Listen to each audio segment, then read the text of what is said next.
Hey, Rebaptist Churches, it's me, Travis, your Church Revitalization Catalyst, and wanted to just share something with you from my heart today. This is the weekend that just passed of the 20-year anniversary of September 11th, and I was thinking about something, and of course the question may come, why remember such a thing? Isn't that a traumatic thing to remember?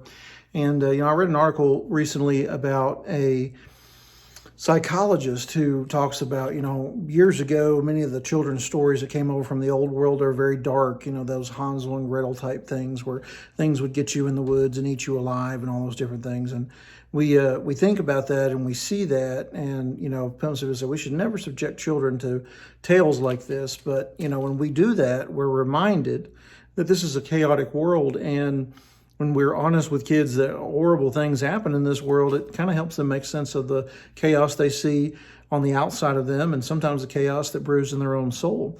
And so he made the point of go ahead and tell those dark children's tales. And in a similar fashion, remembering something like September 11th, it's horrific. Now, what's horrific about it is not that bad men did things to our fellow nation, brothers and sisters that are Americans.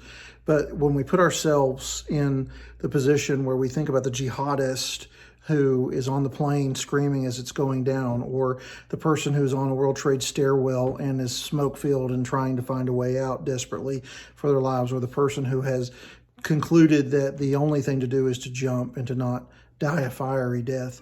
And so we'll have to be left with, those images in our minds forever, particularly if you were alive in that time. And it's good for us to remember whenever those tragedies like that happen. We are, also reminded we gather around the cross. There's nothing more horrific than the crucifixion of the Son of God. In fact, there was a word made for it, crucifixion, because there was nothing to describe how horrific that event was. We're not subjecting ourselves to trauma.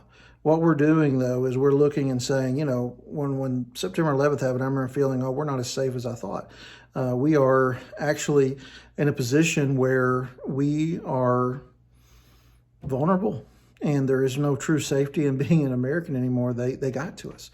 And I think our people needs reminders that, hey, the only safe place we can turn to is the Lord. The only safe rock that there can be is the rock of the ages, and that's Jesus Christ. So stand in your pulpits, remind the people that true safety comes in Christ. Remind them of the horror of the gospel and the chaos and the sin and the brokenness that led there, and then remind them of the hope in Christ. Hope this was helpful. If I can be a help to you, please reach out to me anytime, and look forward to hearing from you soon.